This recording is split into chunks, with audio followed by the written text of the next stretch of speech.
Estar bem informado tem um custo. Não estar, custa muito mais. Em menos de um mês, as eleições presidenciais batem à porta. Estará preparado para votar? Acompanhe tudo passo a passo. O palco das eleições é no Observador. Assine hoje e garanta acesso a todos os artigos, agora com 40€ de desconto. Saiba tudo em observador.pt.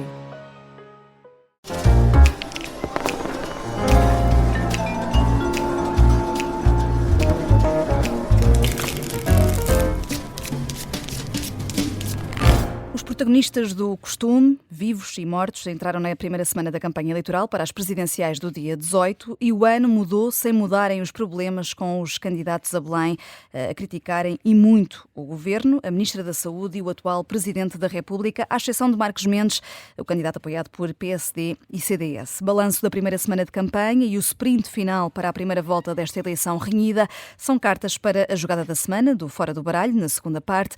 Por agora, olhamos para o tabuleiro de jogo geopolítico com os 4 ases, Susana Peralta, Jorge Fernandes, Luís Aguiar Conraria e Nuno Garopa. E vamos começar por ti, Nuno, até porque conheces bem a realidade dos Estados Unidos, um tabuleiro de xadrez em que o rei Don Row, podemos dizer, não se deixa comer.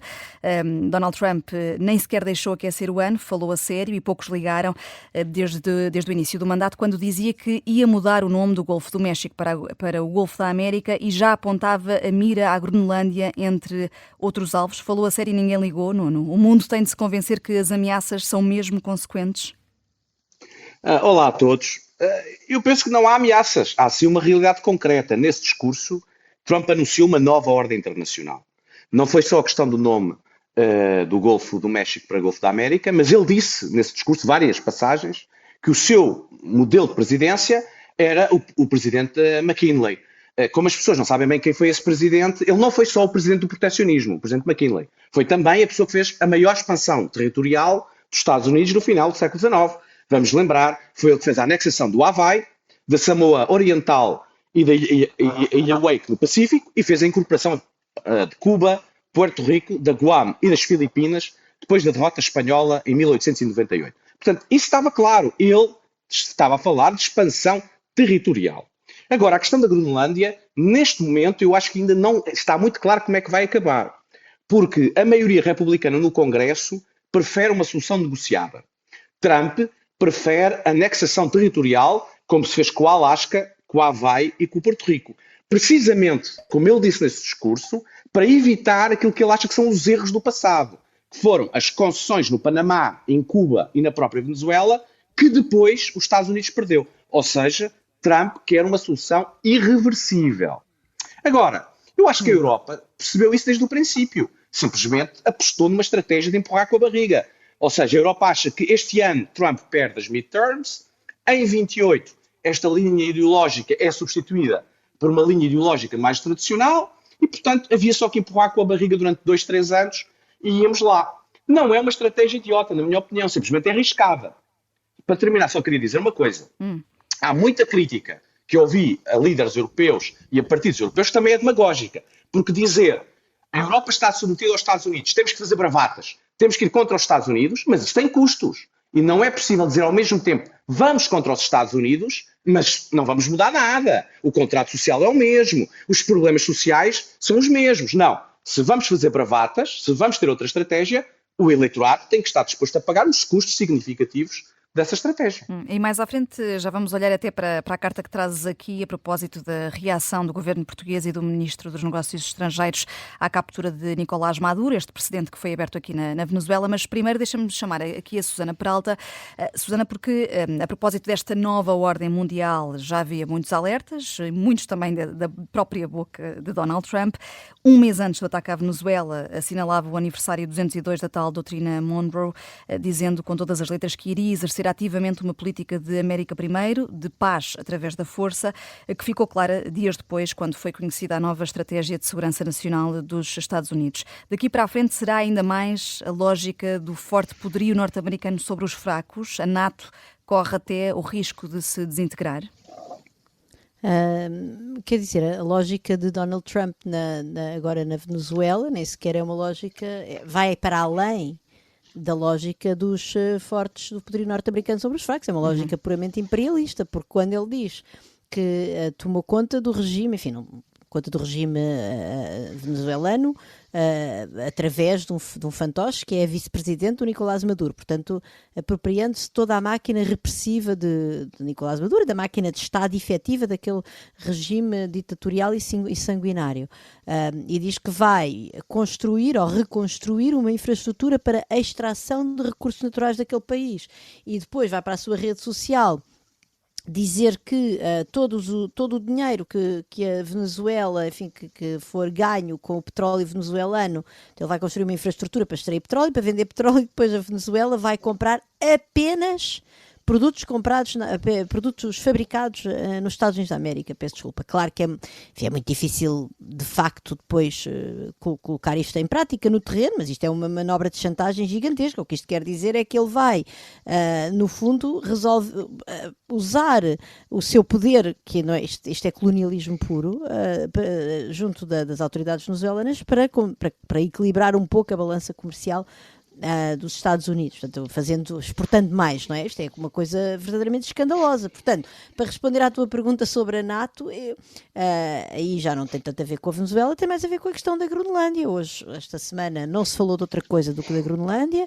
As ameaças foram explícitas, incluindo o uso da força militar, e, portanto, é evidente que ou a Europa cede, isto é, a Dinamarca, não é? E com a Dinamarca, a Europa cede, de algum modo, colocar a Groenlândia sob a autoridade dos Estados Unidos da América e de Donald Trump, ou o que vai acontecer é que, se houvesse, enfim, num cenário mais extremo, mas que eu acho que a única maneira que nós temos de o evitar é efetivamente arranjar uma maneira de lhe dar a Groenlândia, porque eu já não tenho muitas dúvidas de que Donald Trump conseguiria efetivamente usar o exército na Groenlândia, e é evidente, também não vale a pena escondermos o facto de ele provavelmente estar a trabalhar com os separatistas da Groenlândia, porque a Groenlândia, também há muitas forças na Groenlândia que são anti-Dinamarca, mas seja como for, no dia em que Donald Trump eventualmente usar a força militar contra a Groenlândia, como é que nós vamos invocar? Quer dizer, a NATO é uma aliança defensiva, portanto, em princípio, nós estamos aqui para nos defender uns aos outros. Como é que nós vamos fazer para nos defender de um atacante que é ele próprio membro da NATO? Portanto, eu acho que isso a NATO desmorona-se por falta de consistência interna, por falta de lógica do próprio desenho do articulado da NATO. Portanto, eu acho que estamos efetivamente a viver, nós já não estamos à beira de uma ruptura completa nas instituições internacionais, nós já estamos a vivê-la, isso já está a acontecer.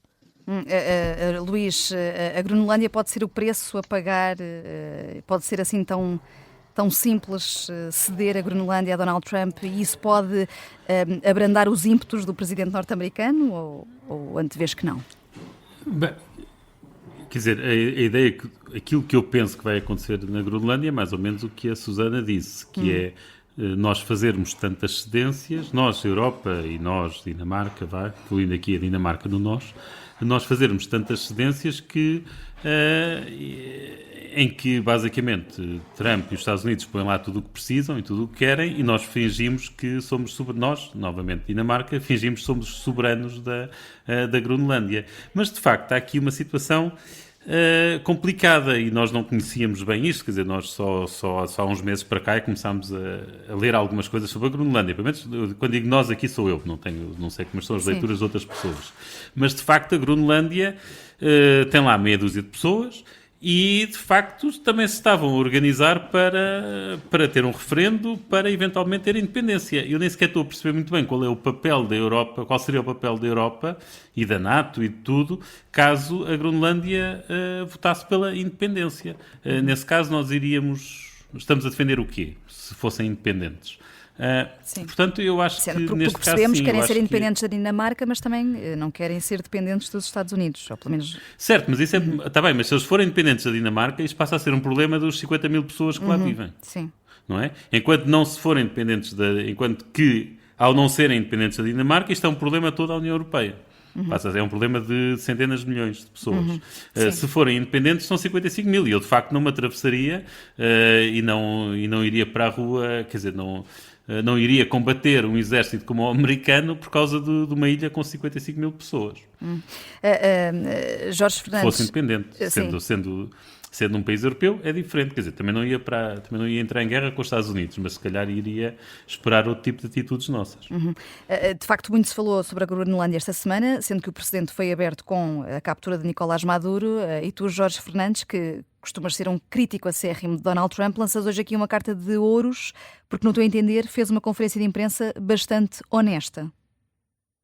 Sim, olá a todos. Eu acho que Trump fez uma coisa bastante refrescante e que não é costume acontecer nas lideranças mesmo de ditadores. Estou-me a lembrar, por exemplo, de Vladimir Putin, que na noite de 22 de fevereiro não teve, não sei se coragem, não sei exatamente qual a palavra para utilizar, mas chamou à invasão da Ucrânia uma operação militar especial e depois arranjou lá uma leitura da história, enfim, que era uma leitura muito particular dele, cujo objetivo, portanto, para justificar a invasão da Ucrânia, não é? E dizendo que ia salvar um conjunto de russos, é uma etnia russa, um conjunto de pessoas que são etnicamente russas que vivem na Ucrânia. E, portanto, o Trump, apesar de tudo, foi claríssimo, disse que o que quer é o petróleo, não há quaisquer subterfúgios sobre liberdade ou democracia, portanto, a ideia de que os Estados Unidos teriam qualquer tipo de preocupação com a democracia ou com a liberdade dos povos é uma inexistência, não é? Aliás, de resto, é curioso que naquele discurso, Trump não pronunciou uma única vez a palavra democracia e como pronunciou a palavra petróleo dezenas de vezes. De resto, é interessante ainda notar que ouvi algumas pessoas em Portugal e em outros países, mas mais em Portugal, que foi o sítio onde eu segui com mais atentamente, acho que internacionalmente, pelo menos nos jornais que eu costumo ler, as pessoas, apesar de tudo, foram mais críticas, mas houve aqui uma espécie de uma pequena celebração, a ideia de que, digamos, a ditadura venezuelana tinha caído. Enfim, que a liberdade estava quase a chegar à Venezuela e que era ótimo que Maduro tivesse sido capturado. Ora bem, quer dizer, eu tenho uma novidade para essas pessoas, é que o regime permanece intacto, a estrutura de repressão permanece intacta. Maduro, claro, tinha um peso simbólico importante, não vamos negar isso, mas a estrutura de repressão permanece intacta. Praticamente todos os dias esta semana, na imprensa internacional e na imprensa portuguesa, houve notícias de repressão, de perseguição a pessoas. É certo que houve alguma libertação de presos políticos internacionais, convém relembrar, pessoas com dupla nacionalidade, não venezuelanos, mas no fundamental a estrutura de repressão do regime mantém-se inequívoca. Portanto, a elite venezuelana que rouba os recursos naturais e que faz daquilo, naturalmente, um Estado falhado, sob vários pontos de vista, em que há uma elite clássica, um caso de estudo clássico de uma elite que rouba e pega nos recursos do povo para viver claramente num nível de vida muito interessante. É um caso muito semelhante à Angola, de resto, é um clássico dos países com muito petróleo. Essa elite continua na mesa a roubar, simplesmente tiveram que fazer assim um chega para lá, dizer, olha, chega-te aí um bocadinho para lá, porque temos aqui mais uma pessoa na mesa que quer roubar também, que é Trump, e portanto, porque a palavra é essa, é roubar, porque os recursos naturais venezuelanos pertencem ao povo venezuelano. O povo venezuelano poderia fazer, eventualmente, acordos com os Estados Unidos, mas, digamos, a maneira como Trump apresenta aquilo é os Estados Unidos vão pegar nos recursos venezuelanos e vão apropriar-se deles. Acho que fica claro, Jorge. Temos Trump aqui, claramente que diz isto. Sim, temos só 2 minutinhos. Nuno, tinhas aqui uma carta de ouros para o governo português e para o Ministro dos Negócios Estrangeiros em particular, Paulo Rangel, tendo em conta a reação que tiveram à captura de Nicolás Maduro.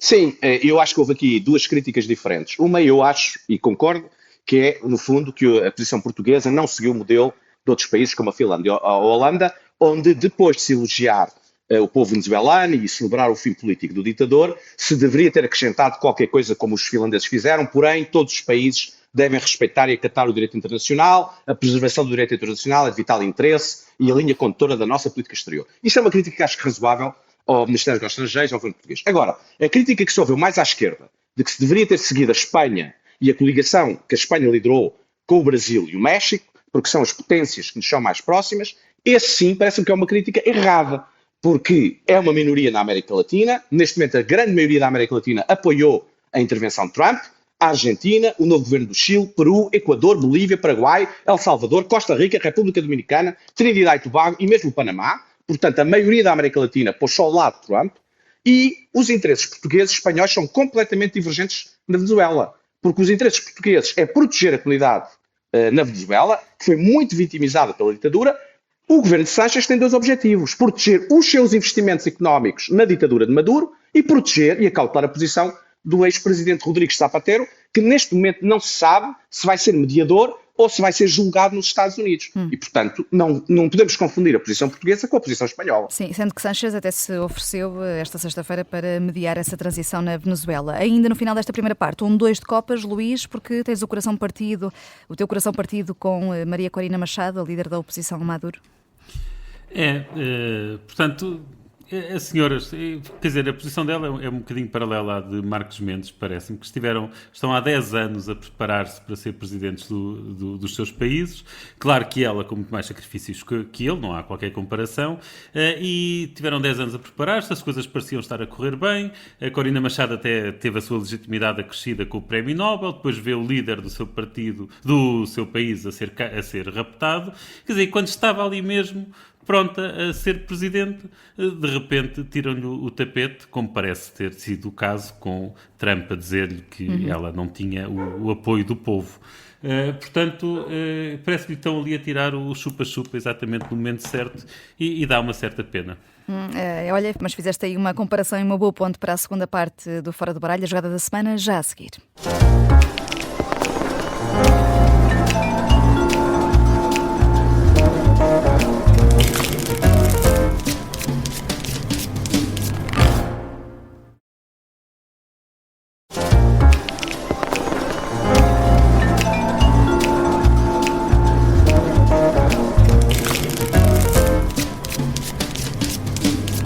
Jogada da semana no Fora do Baralho, campanha eleitoral parte 1 praticamente concluída, para além do tema com que começámos este programa, Estados Unidos, Venezuela, pretensões imperialistas de Trump, marcou esse tema o arranque oficial da campanha, mas nos últimos dias quase só deu saúde ou falta dela. 3 mortes em apenas 2 dias ligadas a atrasos no socorro do INEM. O primeiro-ministro diz que o problema não se resolve com demissões, fez 2 anúncios, viaturas para o INEM que estão previstas já desde 2023, foram reanunciadas pelo primeiro governo de Montenegro em 2024 e na quinta-feira outra vez. E também anunciou 400 a 500 camas para resolver os chamados internamentos sociais nos hospitais. Luís Montenegro decidiu segurar a ministra da Saúde e a própria Ana Paula Martins diz ao Expresso que não pediu nem vai pedir para sair. O ano mudou, mas fica tudo na mesma. Susana Peralta, sair no meio de uma crise destas também poderia ser contraproducente? Eu acho que é extremamente contraproducente porque no início de novembro de 2024, portanto, faz agora 1 ano e 2 meses, a Ministra da Saúde disse: o meu tempo no meu dia-a-dia tem de ser dedicado em mais de 70% a resolver os problemas do INEM. Por favor, não a tirem de lá. Porque se vem alguém que dedica menos de 70%, então eu acho que nós vamos ter que andar a carregar doentes urgentes em carroças de bois. Portanto, eu acho extremamente contraproducente que esta ministra saia. É de facto um tema do governo que está a marcar esta campanha eleitoral, logo na semana em que Marcos Mendes se colou mais ao executivo PSD-CDS, tentou convencer a base eleitoral do PSD no arranque desta campanha, teve logo Luís Montenegro no primeiro dia de campanha oficial, até com ele. É uma estratégia arriscada, Jorge. Pergunto-te porque estas notícias sobre o INEM podem pressionar o executivo e o candidato apoiado pelos partidos que o suportam. Claro que é uma estratégia arriscada, mas Marcos Mendes está um bocadinho desesperado, aparentemente, acho eu, pelo menos é a minha leitura. Eu acho que Marcos Mendes esteve ali há um antes e um depois, digamos assim, do debate com o Almirante, aquele debate com o Almirante que foi ali pouco antes do Natal, em que o Almirante foi no fundo o Almirante que marcou e trouxe um conjunto de temas que são muito incómodos para Marcos Mendes, que são os temas acerca do seu passado profissional, e a partir daí a coisa ficou mais ou menos a flutuar, e portanto há um conjunto de questões que quer dizer, que não é uma questão de falta de esclarecimento, porque o problema disto é que Marcos Mendes Marcos Mendes, não há nada no fundo que ele possa fazer para esclarecer aquilo que ele fez, porque aquilo que ele fez nos últimos 20 anos, mais ou menos, é perfeitamente claro para toda a gente. Só que ele fez uma escolha e não percebeu, por exemplo, nós falámos aqui muitas vezes do Durão Barroso. Durão Barroso, na altura, saiu da Comissão Europeia e tomou uma decisão que foi ir trabalhar para a Goldman Sachs, ir ganhar dinheiro e fechar de vez a porta da política. E Marcos Mendes aparentemente não percebeu que se tinha veleidades para ser Presidente da República daí a 10 ou 15 anos, tinha que começar o perfil, digamos, não se pode fechar a porta de uma empresa de natureza que ele tem 6 meses antes e depois estar a concorrer a Presidente da Presidente da República como se nada fosse. E o problema que Marcos Mendes tem é que, do ponto de vista eleitoral, aquilo que sabemos das sondagens, aparentemente é que ele não está a conseguir sequer, digamos assim, captar a totalidade do eleitorado que apoiou Luís Montenegro nas últimas eleições de maio. Aparentemente, de acordo com as últimas sondagens, ele estará mais ou menos a conseguir captar 1/3 do eleitorado que votou Luís Montenegro nas últimas eleições. E, portanto, esta tentativa de colagem do governo, ele percebeu que não consegue fazer uma coligação eleitoral em que fosse, de alguma maneira, buscar gente um bocadinho a todo lado no centro. Não está a conseguir fazer isso. Então está a dar o tudo por tudo para, em vez de ser ele, digamos, a conseguir montar essa coligação eleitoral, é Luís Montenegro e o seu governo, que já tem uma coligação eleitoral.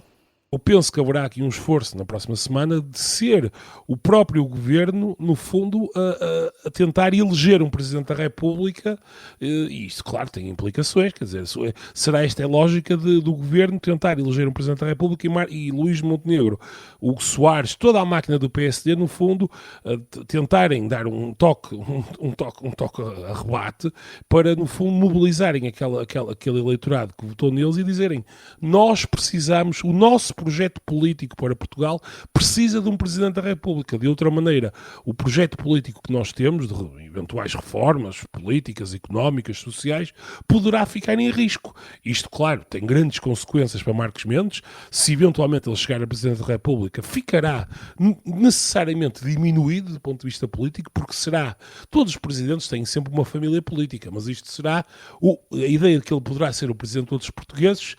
Enfim, ele será necessariamente o presidente, não é do PSD, tampouco, é o presidente de Luís Montenegro e da facção de Luís Montenegro dentro do PSD. Sendo que Marcos Mendes até evitou criticar Montenegro e a Ministra da Saúde, preferiu aqui apontar à direção executiva. Isso eventualmente pode, Susana Peralta, manchar a imagem de independência que quer passar? Eu acho que a imagem de independência de Marcos Mendes já está irremediavelmente manchada, como nesta história da Ministra da Saúde, como é evidente, eu há bocado estava a ser irónica. Portanto, eu não considero que a Ministra da Saúde, que ela sair, resolva o problema, mas acho que está na altura dela assumir alguma responsabilidade política pela atrapalhada na saúde. Mas, de facto, o Luís Marcos Mendes foi, julgo eu, o único candidato presidencial que não falou da Ministra e falou do CEO do Serviço Nacional de Saúde, sim, que já agora não tem competências em termos da emergência médica, do INEM. Bom, mas eu queria aqui recordar uma frase que eu ouvi do Hugo Soares, precisamente, para completar o que o Jorge disse, num comício na quarta-feira à noite, que era ele a dizer: eu quero dizer aos eleitores da AD que se querem um presidente verdadeiramente independente têm que votar Marcos Mendes, que é uma frase que é uma contradição, que encerra em si mesma uma contradição. Eu acho, não sei quem é que lhe pagou dos concorrentes de Marcos Mendes para dizer essa frase. E depois, queria também aqui recordar, o Jorge falou do primeiro debate entre Henrique Gouveia e Melo e Marcos Mendes, mas depois no debate a 11 da RTP, Luís Marcos Mendes numa altura não sabe o que é que há de responder a Henrique Gouveia e Melo, quando ele começa a enumerar as diferentes empresas de Luís Marcos Mendes e Luís Marcos Mendes diz-lhe que ele está a dizer ordinarices, enfim, no fundo diz ali à frente de toda a gente que o almirante, o Henrique Gouveia e Melo é um ordinário. Quer dizer, que de facto o tom com que ele fala, até se calhar nós o criticamos por ele ser excessivamente monocórdico, etc., na maneira como fala, não estava a ser absolutamente nada ordinário, estava de facto a trazer-lhe factos para cima da mesa, que é estranho, como o Jorge disse, não sei se já disseste ou não, Jorge, agora já estou aqui a inventar, que Luís Marcos Mendes não tenha, em algum momento, e alguém da sua equipa, imaginado que isto ia acabar por vir a lume, e portanto ele responder com deixe-se lá de ordinarices, mostra que está completamente perdido neste momento na estratégia da sua campanha eleitoral. E deixa-me só fazer aqui a minha habitual declaração de interesses. Eu sou da Comissão de Honra da candidatura de António José Seguro. Que vai, de resto, bastante embalado nesta campanha e, ao contrário das expectativas iniciais, Seguro tem subido nas sondagens. Há uma que já o colocou em primeiro esta semana. No radar das sondagens, Porto e Coordenado, Luís Aguiar Conraria aparece em segundo, atrás de Ventura. Apesar de sabermos que também apoias Seguro, tal como a Susana, estás ou não surpreendido com esta evolução? Eu tenho a honra de fazer parte da mesma comissão aqui da Susana. Somos companhões de ruta, não é? Como se diz. Não só no Fora do Baralho. Deixa-me pegar um bocadinho atrás, desculpa, Sim. antes de responder à tua pergunta. E no caso do Marcos Mendes, portanto, é óbvio que a independência já foi completamente ao ar e, portanto, na altura dos debates ele tentava argumentar que independente, podiam ver que independente não era só uma questão de partido e por aí fora. Isso neste momento está completamente desbaratado. Ele é o candidato de Luís Montenegro. Mas eu percebo que isto é uma estratégia desesperada, quando se começou a ver descer nas sondagens, e, portanto, é uma forma de amarrar o eleitorado da AD para ver se consegue ir à segunda volta. Mas aqui, o que me parece que as pessoas se esquecem, ou aliás, que estes políticos se esquecem, é que, de facto, os líderes não são donos dos eleitores. Não são. E, portanto, não é pelo Montenegro dizer que votem nesta pessoa, que todos os outros, portanto, que toda a gente que votou na AD, ou sequer uma percentagem relevante, vai votar no seu candidato. E acho mesmo que os políticos não têm noção do quão detestados são pela população e quão mal a população, regra geral, pensa deles. A maioria das pessoas, quando vota nas eleições, vota no mal menor. E isto claramente é o caso de Luís Montenegro. Ninguém acha que ele é um primeiro-ministro fantástico que vai levar Portugal para outro patamar e por aí fora. Portanto, o efeito dele se empenhar completamente na campanha e dizer o candidato do governo é este, de forma alguma se traduz em ter as pessoas que votaram naquele governo e que estão de certeza disponíveis para votar noutros partidos, pelo menos uma grande parte deles. Aqui, portanto, eu acho que isto é mesmo desesperado, esta estratégia. Em relação à pergunta que me faz, se eu estou surpreendido com o seguro, não, penso que já tinha aqui referido num comentário anterior que sim, que eu estava a achar que a campanha do seguro e especialmente os debates lhe tinham corrido bem no apelo ao voto útil de esquerda. Mas, por exemplo, o que disse Jorge Pinto no debate a 11 pode ter dado uma ajuda, de que não seria por ele e pelo LIVRE que seguro não iria à segunda volta, não seria o vencedor? Eu, naquele programa, acho que foi no Realpolitik, ouvi o Sérgio Sousa Pinto dizer que esse comentário de Jorge Pinto faz lembrar o elefante e uma formiga que vão passear lado a lado e a formiga olha para trás e depois diz para o elefante, vê a poeira que nós estamos a levantar. E, portanto, eu acho que isto ilustra bem, quer dizer, o Jorge Pinto está com 1% nas sondagens e já estava antes dessa frase. Já houve sondagens onde ele não apareceu, estava nos outros porque não fazia o mínimo acho que é de 1% para aparecer. Portanto, vamos lá ver, a candidatura eu diria que os eleitores do LIVRE são claramente eleitores que não têm o nível de militância do Bloco de Esquerda e do PCP, que são partidos mais históricos. Portanto, são eleitores mais livres e se calhar até mais inteligentes, neste sentido, que é os eleitores do LIVRE já há muito que perceberam que só há uma possibilidade de ter um candidato de esquerda. E, portanto, aqui acho que muito mais importante do que estas pessoas desistirem em favor da candidatura de seguro, coisa que até me parece antidemocrático, especialmente depois deste domingo. Não esquecer que muita gente vai votar este domingo e, portanto, depois deste domingo... Desculpa, posso só acrescentar uma coisa, sim, Luís? sim. Desculpa. Não, o próprio Jorge Pinto disse que já tinha votos de imigrantes e, portanto, isso reforça esse teu argumento. Exatamente, as pessoas já votaram, exatamente. Portanto, estava a pensar nestes que votaram, mas na verdade que vão votar no domingo, mas na verdade já muita gente votou. Portanto, neste momento alguém desistir é quase uma traição às pessoas que já votaram neles. Portanto, neste momento acho isso até antidemocrático. Portanto, olha, honestamente não acho que tenha dado nenhuma ajuda, quer dizer, acho que é mínimo. Claro que se chegarmos ao dia das eleições e descobrirmos que António José Seguro não vai à segunda volta por 10 votos, pronto, então é evidente que se Jorge Pinto tivesse desistido, que se calhar Seguro teria ido à segunda volta, mas estamos a falar de situações dessas, não mais do que isso. E os elogios de Santana Lopes esta sexta-feira a António José Seguro ainda podem vir a aumentar mais esse desespero de Marcos Mendes no Negaropa? Isto, no caso de concordares que está desesperado. Não, eu acho que a posição de Santana Lopes já era conhecida de alguma forma, que não ia votar Marcos Mendes ou que não ia apoiar Marcos Mendes.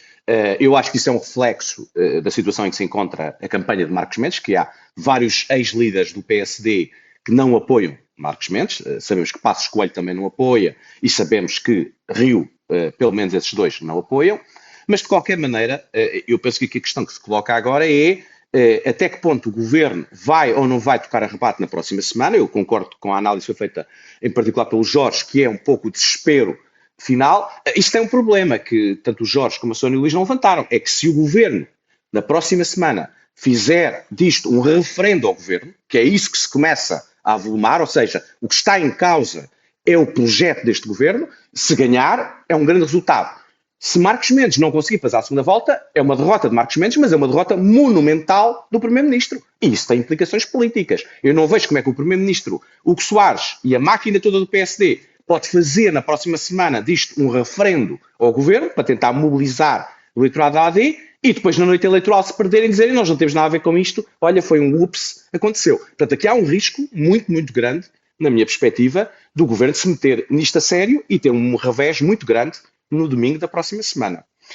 Deixa-me só dizer aqui que não falei do outro líder, não é? O grande líder, Cavaco Silva, não é? Sim, que também querias trazer aqui. Que esse sim deu o seu apoio. E eu gostava de rapidamente dizer duas coisas. Primeiro, eu gostava de que nós vivêssemos numa cultura política, como tu sabes, e as pessoas do programa sabem, que já o me viram dizer várias vezes, eu gostava de viver numa cultura política em que os ex-presidentes estão acima da politiquice. Mas reconheço que não foi Cavaco Silva que começou estas politiquices. E também percebo, como acabei de dizer, que a campanha de Marcos Mendes tem que pôr a carne toda no assador. Há que tocar a rebate. Estamos de acordo com isso. Sobre aquilo que Cavaco Silva escreveu, eu apenas não tenho nada a dizer, senão aquilo que disse Miguel Morgado, não é? Que disse que Cavaco Silva anda a escrever artigos a dizer que candidatos do seu partido não devem citar Sá Carneiro, é uma forma de estupidez. Isso é uma opinião. Concordo com Miguel Morgado. O que eu acho que foi muito grave e passou despercebido é que ele não escreveu só isso. Ele escreveu e passa a citar André Ventura, João Coutinho de Figueiredo e Henrique Gouveia de Melo, os quais, no plano ético, estão nas antípodas daquilo que Francisco Sá Carneiro defendia. Isto não é aceitável num ex-presidente da República. Estar a dizer que há candidatos presidenciais que não têm ética. E, portanto, eu acho que é muito grave um ex-presidente da República fazer referências a planos éticos desta forma. Um presidente da República, um ex-presidente, pode apoiar quem quiser, dizer o que quiser, ter as teorias que quiser. Agora, se comporta como um troll partidário, tem que ser criticado como um troll partidário. Pôr em causa a ética dos outros candidatos é comportamento de troll partidário, não é comportamento de um ex-presidente da República. Lamento muito que o professor Cavaco Silva, pela segunda vez, porque já o artigo anterior sobre Gouveia de Melo ia nesse estilo, insista em comportar-se como um troll partidário. Luís, Posso? sim, Okay. querias falar aqui das sondagens? O Cavaco Silva é um troll, concordamos. Mas voltando às sondagens... Eu não concordo com isto. Já vamos a ti, eu e o E eu. Garopa concordamos, eu também. E aqui a Susana também. Portanto, nós três concordamos. Deixa-me só voltar, porque há bocado fizeste uma pergunta e eu depois não esqueci-me do que queria dizer e há um ponto que me parece importante. O que para mim me surpreendeu na evolução das sondagens é portanto, eu sempre considerei que havia mais ou menos um empate a 4, com o Coutinho Figueiredo em quinto, próximo, mas em quinto, e neste momento, de facto, surpreendeu-me a substituição de Marcos Mendes pelo Coutinho. Portanto, há aqui uma inversão de posições que me apanhou de surpresa e que acho que e que se explica bastante o que estivemos aqui a discutir, não é? Portanto, aliás, de certa forma, nós aqui no programa fomos injustos. Houve alguém que no comentário o nosso programa referiu isso, que nunca falávamos no Coutrinho, e de facto nunca falei no Coutrinho porque nunca considerei que ele tivesse algumas hipóteses, e neste momento as sondagens mostram que ele tem hipóteses. Jorge, o Nuno estava aqui há pouco a associar uma eventual não passagem à segunda volta de Marcos Mendes a uma derrota monumental do governo, e tendo em conta aquilo que vimos assistindo nesta primeira semana de campanha e esta colagem entre o executivo PSD-CDS e este candidato, esta campanha, também alinhas nessa tese aqui expressa pelo Nuno?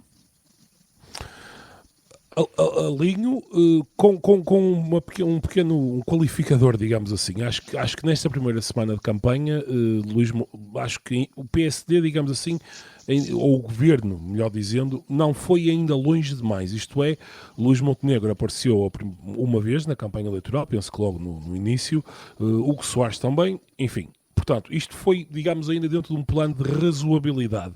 Eu acho que a colagem do governo a Marcos Mendes e, digamos, a colagem do governo àquilo que acontecerá no domingo dia 18 dependerá fundamentalmente do quão envolvido o governo estará agora, digamos assim, nesta última semana. Se os ministros aparecem mais força, se Luís Montenegro entra em força 2 ou 3 vezes na campanha, de que tipo de discurso é que fará. E, portanto, está aqui uma grande incógnita.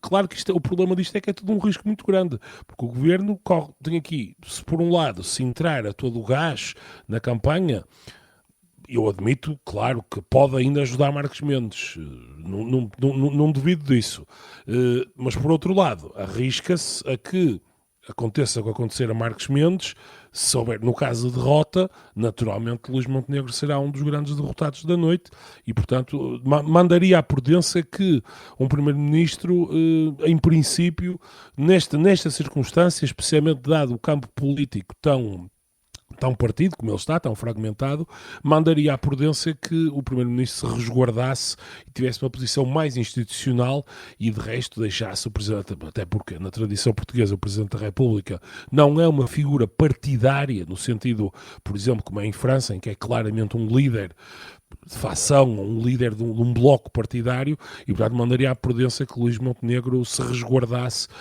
até porque as coisas, enfim, isto é claro que é sempre complicado, porque há aqui uma profecia autorrealizada. Se ele não apoiar Mendes, ao mesmo tempo, isto terá a dar o sinal que Mendes vai perder e, portanto, é uma decisão extremamente complicada.